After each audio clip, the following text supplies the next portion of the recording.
माननीय राजेश इंगळे सर, आपण Indian medical असोसिएशनचे महाराष्ट्राचे प्रमुख पदाधिकारी आहात।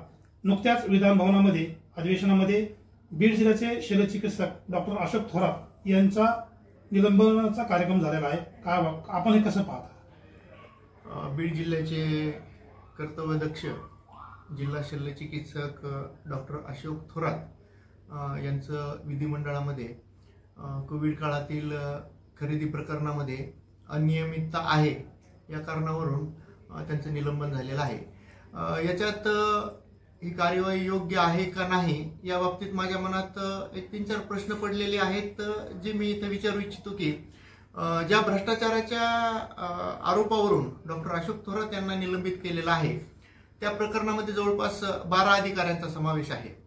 त्या 12 मधले 2 मयत झालेले आहेत आणि 10 अधिकारी सध्या आहेत। त्या 10 अधिकाऱ्यांपैकी फक्त डॉक्टर अशोक थोरात यांच्यावरच निलंबनाची कार्यवाही का झाली हे कळण्यासारखं नाही। तसेच हे प्रकरण जे आहे ते तत्कालीन जिल्हा शल्यचिकित्सक डॉक्टर सूर्यकांत गित्ते यांच्या कार्यकाळातील आहे। कोविड काळातील खरेदी ही तत्कालीन जिल्हाधिकारी यांच्या मान्यतेने होत असते आणि ती जिल्हाधिकाऱ्यांच्या मान्यतेने झाल्यानंतर मग त्याच्यात अनियमितता जरी आली असेल तर मग जिल्हाधिकारी या प्रकरणात दोषी का नाहीत, मग त्यांनाही निलंबित केलं आहे का, हाही माझा प्रश्न आहे। तशीच कोविड काळातील खरेदी ही टेंडर केल्याशिवाय ही खरेदी झाली असं म्हणण्यात आलं, परंतु त्यावेळेस टेंडर किंवा अशी पद्धत मला वाटतं की कोविड काळामध्ये आणीबाणी असल्यामुळे ते टेंडरची पद्धतच नव्हती, त्यामुळे तोही काही जो आरोप होता तो मला वाटतं की त्याच्यात काही तथ्य नाही। तशीच यावरील या विषयावर 12 अधिकाऱ्यांची विभागीय चौकशी सुरू आहे।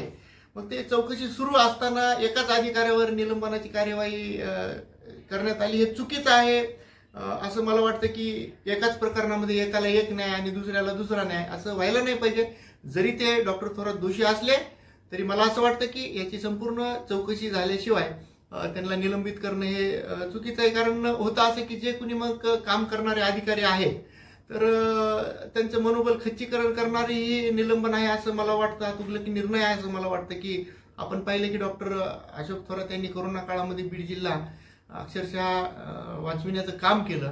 असे चांगले अधिकारी आहेत, कर्तव्यदक्ष अधिकारी आहेत। आपण अनेकदा बघितलं की इथून ज्यावेळेस ते नाशिकला बदली झाली त्यावेळेस केजून किंवा बीडमधून अनेक रुग्ण तिथं सर्जरीसाठी जायचे।